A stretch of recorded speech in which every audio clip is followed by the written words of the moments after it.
Welcome to another episode of the Trusted Advisor podcast and video series powered by the Retail Solutions Providers Association. Our goal on the pod is to accelerate the success of today's and tomorrow's leaders in the retail IT industry. I'm Jim Roddy, back with you again. Thank you so much for joining us. This is a special quick take episode of the pod where for about 20 or 25 minutes, we feature an RSPA member who will speak at RetailNOW 2022. If you're not familiar with RetailNOW, it's the Retail IT Channel's #1 trade show, education conference, and networking event scheduled for July 24th through 26th at the Gaylord Palms in Orlando. RetailNOW will feature 6 education tracks, more than 20 education sessions, and dozens of expert presenters, including today's guest. Alejandro Swaby is the Director of Sales for Cervion Systems, a VAR serving merchants in New York, Pennsylvania, Florida, and Arizona. Prior to joining Cervion 6 years ago, Alejandro was the owner and president of 2 solution providers, 4 years at Metro Touch Solutions, and 8 years at Innovative Network Administrators. Plus, he worked as a relationship manager at Heartland Payment Systems. Alejandro is a former RSPA board member, current member of the RSPA Marketing Committee, and at RetailNOW 2022, he'll be part of a panel focusing on organically grown leadership. Alejandro Swaby, great to connect with you. Jim, thanks for having me. I appreciate you inviting me to be a guest on the show today. No, always a pleasure. We've been talking for years back from when you were at Metro Touch, but first time doing it in this one-on-one podcast form. I do have to apologize for the appearance of the place here. I'm moving from Erie, Pennsylvania to Raleigh, so folks who are listening on audio, they're not noticing anything. But if you're watching on the YouTube channel, I haven't sworn off books, but all the books are in the boxes that you kind of see over my left shoulder there. So sorry, Alejandro. Next time we connect, I promise it'll be a lot cleaner. I could promise you it's always a challenge keeping the office nice and tidy. It looks pretty tidy to me. Well, thank you. You don't know what's going on behind the camera. You have to see what's happening there. It's in some level of Yeah. disarray, that's for sure. So, let's jump into it. I kind of apologize starting with this question, but it's relevant, I think, to the topic at hand. So how old are you, right? You always, we've known each other for years. You always look like $1 million. Yes. You got the full head of hair, but based on your bio, you've Appreciate been in it. this industry moving in on 20 years. The other day I looked in the mirror and there was a couple grays starting to stick out, so I started to feel old. But I do feel like I'm a veteran in the industry. One of the ways that I always tell people how I got started in the industry was, late in high school, I had a group of friends that we were looking for part-time jobs, having some trouble finding a place that would stick. So we would do some work with some liquidation companies. We would do some work part-time here and there, but we were all very hands-on with computers. And so working in the IT space was just a natural fit. And one of our friends in high school, he graduated, and the father gave him the option of either going to college or taking over the pizzeria. He chose taking over the pizzeria, so we got a phone call one day saying, "Hey, have you ever heard of this restaurant POS system? I kind of need a computer for that." And so that's the start of a long story of being now 14 years in the industry. So I'm 36 years old, been doing this for a very long time. Got it. Fabulous. No, that's great to hear. And it is interesting, like when you get the backstory of some of the folks who are in our space, that it wasn't like some exact plan, but they, Yeah. got into it and found some expertise and really enjoyed it. Interesting, you found it that way. Serendipity is underrated, that's for sure. Yeah, and keyword there is enjoyed. I think being in this industry is a lot of hard work. I get a lot of satisfaction and enjoyment of helping independently owned small businesses. So I've built not only business relationships, but I've built friendships with a lot of my clients over the years. Some that have been with me since the innovative days, into the MetroTouch days, and now into the Servion days. So a lot of it has to do with building that relationship and really enjoying what you're doing every day. Absolutely. Yeah. I was going to say, if you enjoy what you're doing, you'll never work a day in your life. That might be overstated for folks Absolutely. who work in the POS Yeah. industry. As much as you enjoy it, there are certainly Yeah. days, many days that feel like work. But yeah, you got to have the passion behind it, for sure. You can't have Absolutely. somebody trying pull you out of bed every morning. So, all right. So as I mentioned, you're going to be part of a Retail Now panel. It's titled Organically Grown Leadership, and it's going to answer this key question: how do companies in our industry build leaders and prepare for the future?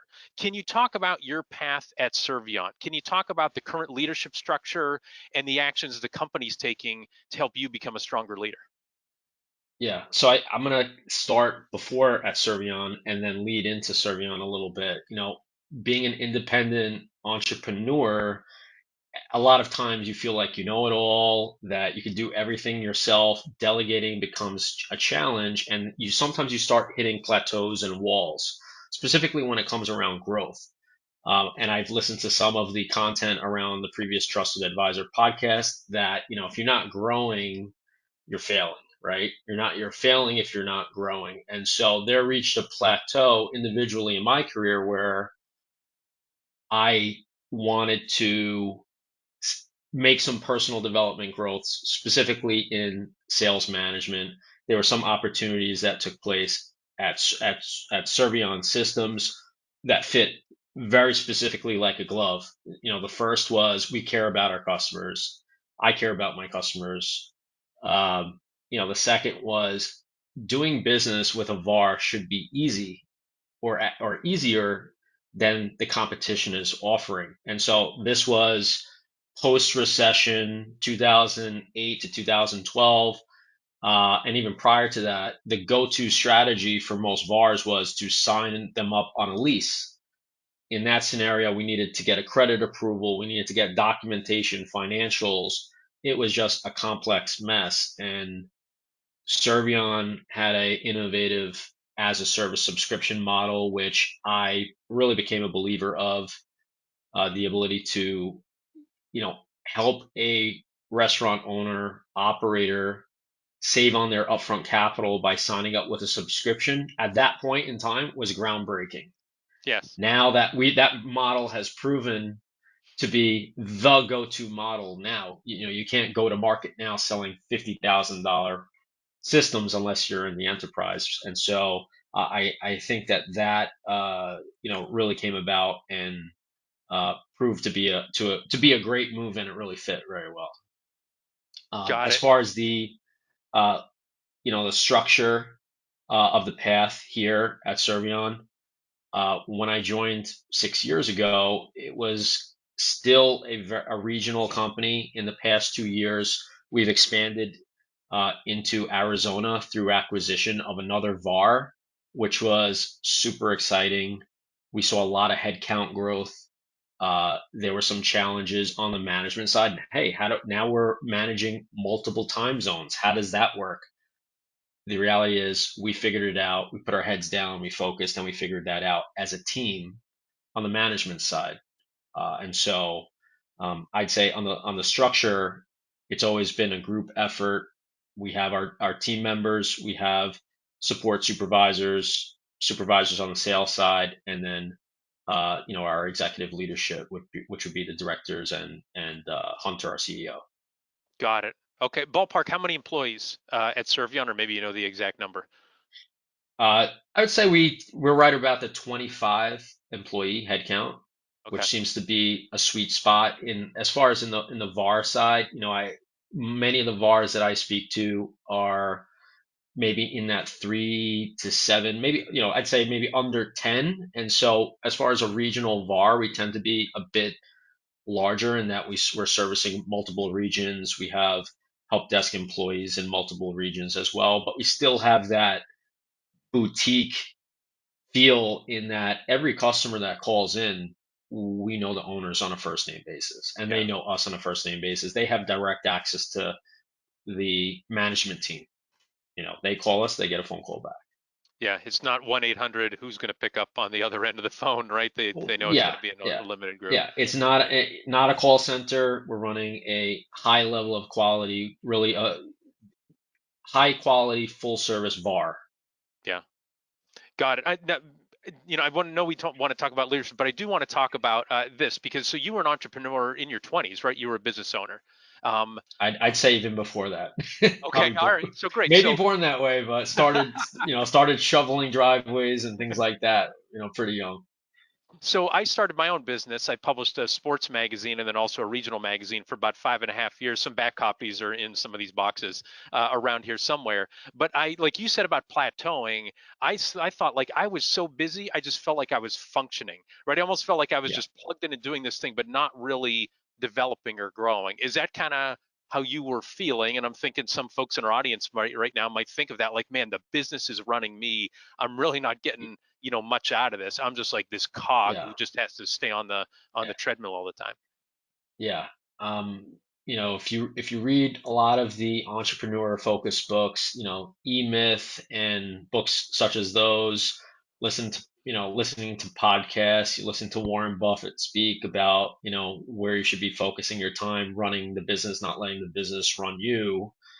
Uh, Even if you're running a profitable operation, you know, having the ability to kind of recognize that and having that awareness and stepping out of it is a skill in itself. And so at that point in my career, there was a lot of life changes happening, which created that ability to have some reflection. So I'll give you an example there. So the first was uh, getting engaged and married. That was a significant life change, moving from New Jersey back to New York. Uh, so there were some changes there, and just trying to understand, hey, what does the next 5 years look like? The reality is working uh, 8 days a week, 26 hours a day was not cutting it in order to make that Right. lifestyle change. And so having an opportunity to really create a positive impact, take those same principles that we've already had and make it work while also having the opportunity to bring some of my existing customers over, happy customers over, it just worked out really well. Got it. Yeah, I always said you can only eat eight or work 80 hours a week and eat SpaghettiOs 6 times a week, if not more, for only a limited period of time. That's not something that you can do into Absolutely. your 40s if you Yep. started in your 20s. So, Yeah, um, absolutely. got it. Okay, so let's talk about that. Can you talk about what you've learned? Like, can you share one important leadership development best practice with our audience? Could be something you learned during your time at Cervion or when you were leading your own organization, like we talked about before. What is like one important leadership development best practice? Metrics, hands down metrics, following your metrics, leading and measuring by your metrics. When I was running an independent VAR, basically I was trying to sell 3 to 5 accounts per month minimum to keep revenue in the bank, to pay the operating expenses, to pay out our guys, and then at the end of the day, maybe pay myself that month. And so, jumping into this role at Servion, the metrics, we live and die by the metrics. We look at them on a weekly basis on the management team, if not individually in our individual departments on a daily basis. We have our own individual dashboarding and different tools that we spend good money for in order to give us those metrics, in order for us to know and have awareness of what's happening in the business. So when we sit down together, we say, hey, what are our goals now moving into Q3? We could forecast those, have a pretty accurate representation of where we think we're going to be at the end of the year. The as a service model makes it that much easier to be able For to sure. get a better idea of where we are on an MRR or annual recurring revenue basis. But hands down, that was the biggest leadership change for me, was being able to understand, measure, and have insight directly into those metrics.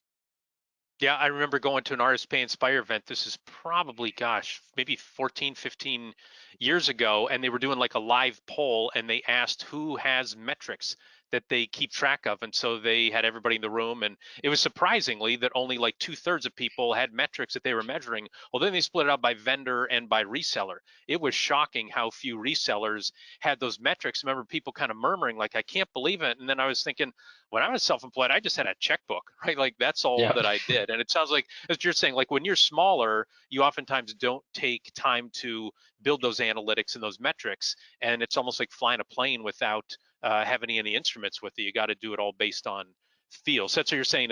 If you want to develop as a leader, not just a people leader, but an organizational leader, you've got to have solid numbers. You got to, if you can measure it, you can manage it. Is that essentially what you're saying? Yeah, and it doesn't mean you have to measure 25 numbers. It Yeah. means having a number. What is your one number? If it's new sales, so be it. If it's revenue, so be it. It might, if you're in a growth stage, it might be added headcount, but you can't measure if you don't have some level of understanding of where you are and where you want to be. I told you I was in publishing. I met a real publisher one time. It was the people who printed my magazine, and this guy had owned multiple newspapers and met me and introduced, "Oh, nice to meet you." He said, "Well, what's your ad edit ratio?" I said, "My what? Your advertising, your editorial ratio." I said, "I don't know what that is." And he, "How the hell can you be a publisher and not know what that is?" And then he Yeah. walked away, and I'm like, "Okay." But yeah, and then I realized once I joined, a real publishing company, that's something you have to measure, because you can be losing a lot of money if you don't do it. So. Yeah. Got it. Yeah, hug your facts. Let me ask you about this one. Like an important management lesson or leadership lesson I've learned is making sure that you're investing time in people to develop them, right? Don't just give them the work to offload it. Just don't give them, here are the 7 steps you take, but really pausing to explain the why behind what your organization does. I guess, can you talk about that principle? And can you talk about, did you experience that when you came on board at Cervion, not just, Alejandro, here's your job, go make some sales, but the conversations about getting a really deeper understanding about what makes the as a service model tick, and the important things inside the organization. Can you talk about the importance of investing time in your people? Yeah, I think your most important asset in any organization. I happen to be in the sales side and marketing. Um, Communication on a daily basis, I think, is key for any manager to understand. What's going on. How could I support you? My personal why is, I want to help others succeed. If I could bring other people and give them a level of success and bring other people that are smarter than me to work with me as opposed to for me, then that makes me successful at what I do. Um, so again, there's no rule saying, hey, you have to have a 1 hour meeting every day. But I Hmm. think having some level of a check-in. Hey, is there a challenge? How's this project coming along? Do you need an extra hand to, get this going? I know you got some PTO coming up on Friday. Are you on pace to hit that? Do you need us to bring in an additional resource in order to do it? I think just having that open door policy, um, and also communicating the why. There's a lot of times that doesn't translate down from the ownership executive level down to the individual contributor or the individual level, and so re-emphasizing that, talking about that over and over, why our business model works, how that impacts the customers and their happiness level of working with us as opposed to working with a direct software vendor that might be giving it away for free, and how our value is added there, I think, is a key, definitely a key way for us to do that. One of the things that we've done recently is, um, we've brought in our marketing manager into different departments to kind of explain that why. And each one of the managers are able to sit in into other department meetings. So from time to time, I'll sit in a installation manager meeting or a project manager meeting, even though they don't directly report to me. I might have a level of insight there that might help us on the communication side of those values and principles. Got it. I really like how you said, you're talking about being collaborative, like genuinely collaborative versus directive. And I really love how you said you're working with people, they're not working for you. That mindset really changes the Yeah. entire relationship, and really how you'll behave as a leader, how your future leaders will behave as well. Because if it's you're working for me, you can just be barking out orders as opposed to actually Yeah, leaning I on them, picking mean, their brain. a lot of the folks that work for us come from the hospitality and the restaurant business, and I have not come from that restaurant hospitality business, but over the years, I've really gotten to learn what good hospitality looks like. And, if you walk into a restaurant and you see a restaurant manager or front of house manager or even a GM, walking around the floor, if they see some dirty plates on a table or maybe a dirty, a napkin on the floor or something like that, I'd probably put some money on the table that a good manager would pick up those dirty plates off the table. He's not going to let that mess sit there. He's going to get his hands a little dirty, pick up that plate and bring it right to the back and make sure that happens. And so, yeah, sometimes I think the collaboration side has to do with jumping in and maybe putting your hands uh, onto a project and maybe just giving an extra hand. Yep. Amen. Well said. I'm going to take a quick break here to thank our sponsors who support the RSPA community and make this podcast and video series possible. Our platinum sponsors, Blue Star. Our gold sponsors are Brother, CoCard, Heartland, ScanSource, and Shift4. To receive the benefits of an RSPA membership or RSPA sponsorship, email membership@gorspa.org. All right, so I'm going to flip my prior question, Alejandro, and so that's where we talked about, a leadership success story or a best practice. Can you share a leadership development mistake, maybe something you learned at Cervion or something you learned on your own? And if you're willing to name names and point fingers, that would be awesome. I'm just kidding.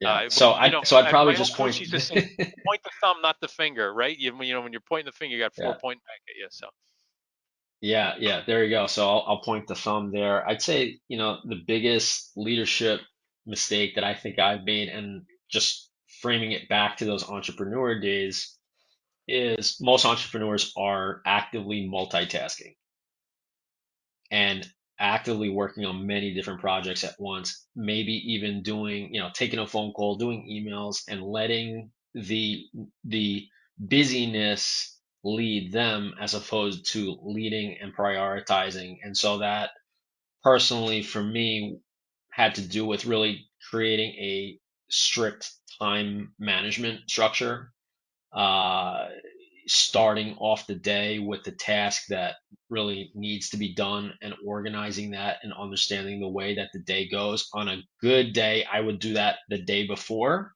or the night before. So have a peaceful sleep, okay, task A, B, C, and D is first things that are going to happen the next day. And so, I know that there are days that get away from us where you check a couple emails and then all of a sudden it's 4 o'clock, right?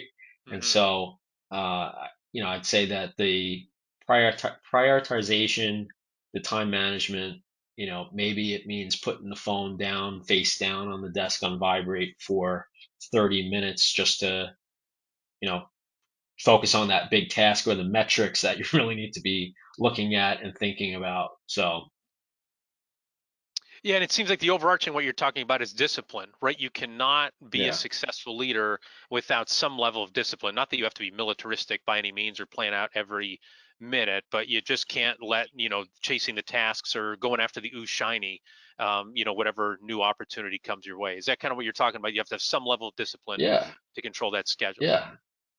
Yeah, and that even could translate into, your personal schedule. Like for me, I have a Gmail account, a Gmail calendar. I sync it with my work schedule, and so I know that Saturday mornings is my time to spend with my 4-year-old daughter. Sunday mornings is my workout time. 12 p.m. on Sunday mornings, that's when we take the family out to lunch, and in the afternoon, we probably will have a little family get together. And so that took a lot of discipline because that was not there 10 years ago. Yeah. Yeah, absolutely. And not just because of the family standpoint, you're working all that time and it runs you into the ground eventually, right? Nobody can perform at that level for very long, and you've got to take control of it, or else it's going to control you, no doubt. Yeah, I mean, it's pretty easy with all the technology and Teams and Zoom and everything that you could really let the emails really make you work 24 hours a day. So I think it's important to just block and tackle Yeah. time, even on the personal side. And I think that helps. Even that would actually help your productivity instead of just letting the emails control you. Can you talk about a couple questions left for you? Can you talk to maybe some of the up and coming leaders in our industry. I know a lot of them listen to this podcast about the importance of initiative, right? If you want to become a leader or just to become a better leader, right? The company can play an important role, but the individual is really the one who has to take the initiative to learn on their own as well. Like the analogy I would give is, somebody wants to be a really good athlete, a basketball player, a football player, something like that. They can't just show up at practice and go, okay, I'm done working on my craft. They've got to work out on their own in terms of lifting and running and getting their own, skill work in. Is that kind of how you see it as well? Is that something that you've done historically, where it's not just, hey, Cervion, what are you going to teach me? You've got to go and take the initiative to learn on your own. Absolutely, 100%. I agree with that statement. You need to be, self-starting, self-learning. Everyone falls, everyone makes mistakes, everyone has failures, but you just gotta get up, learn from your lesson, write it down. Maybe one of the practices that I started doing as well was at the end of the year, uh, just reviewing my calendar, just looking at the appointments that I've done and kind of just reflecting and saying, okay, these appointments went really, really well. These appointments, maybe I spent way too much time on. How can I make those improvements? So there's a lot of self motivation, self leadership, self reflection, and awareness that I think it doesn't really come naturally. I think just use that free Gmail calendar that everybody has. Just if it comes into your head, if you're listening, maybe just put a date on your calendar every quarter to say, okay, let me look at my meetings for the past quarter and just take some notes on how that impacted the business and maybe even your time.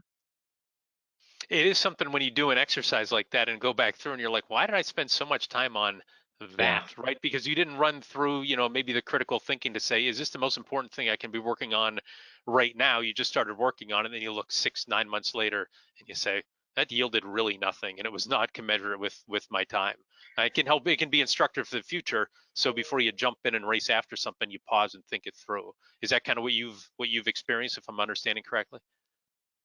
Yeah, absolutely. Got it. Great. Last question I have. Can you talk about how has RetailNOW impacted your leadership development? I know you've been attending the show for years. I'm assuming it's having a positive impact. If you give an answer that it had a negative impact, we'll just edit this out. So, how has RetailNOW impacted your leadership development, Alejandro? What's really interesting, kind of just circling back to where we started, was the years I was in the point of sale industry and was not aware, or maybe I was just too busy to be aware that this organization called the RSPA existed.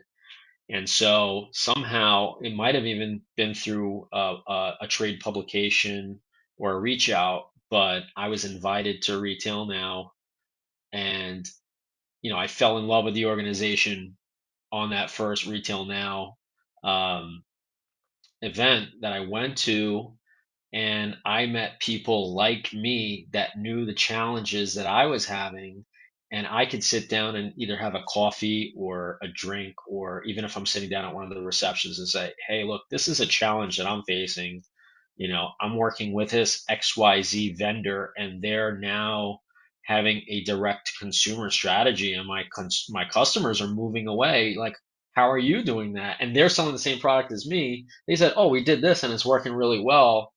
You could not buy that advice. And so from a networking perspective, it's been priceless. From a leadership perspective, being around the veterans in the industry, the new veterans and the new leaders in the industry, learning from them and understanding the mistakes that they've made, some of the success stories, and creating better terms with vendors and seeing and understanding what's happening in the future of the industry was great.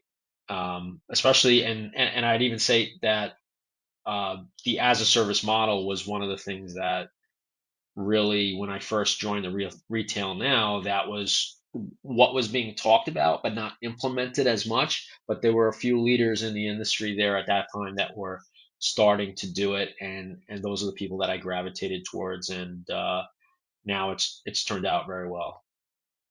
Yeah, and one of them you're working with right now, and I said with, not working One of the, for yes. Hunter Allen, right? He was the preeminent, as a service retail VAR, right on the front lines of that. I guess what have you learned from that experience working with him and what he went through? Because that was very much a bleeding edge kind of thing. Yeah, I'd say every day learn something new from Hunter. I think he's a great leader with a ton of experience, definitely forward thinking. There's been multiple, we call them product evolutions, and so there are customers that have been with Cervion since its inception in 1996 that have moved from a legacy style product to maybe a Windows style product to an iPad style product to now some of the new things happening like edge computing and QR code ordering and dine in and ordering from the table. And so it's very cool to have a leader that is forward thinking that we could learn from and always have some information that we could be learning about. So, Yeah, the best leaders don't sit still, and based on what we've talked about, you move forward in a disciplined manner, trying and testing and measuring, right? Getting those analytics and then adapting along the way. You can't wait for Providence to come and open up the path for you. You got to go make it happen. absolutely. And I'm looking forward to retail now. I can't wait. It's in Orlando, and we have family in the area, and Perfect. and if you haven't registered, I think it's a great time to make it happen for this year, especially 2022. Now that things are open.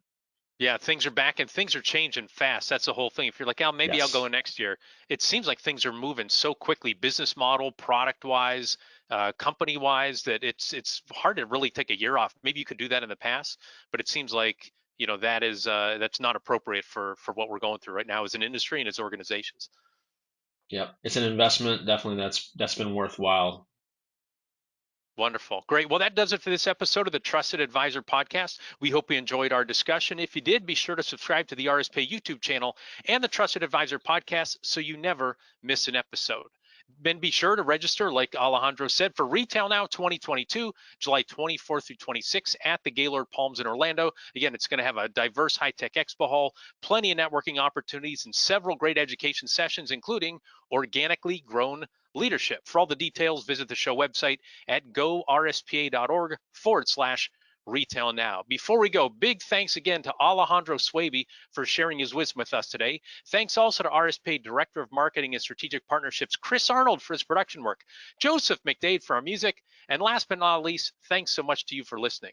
Our goal at the RSPA is to accelerate the success of our members in the retail IT ecosystem by providing knowledge and connections. For more information, please visit our website at gorspa.org. Thanks for listening, and goodbye, everybody.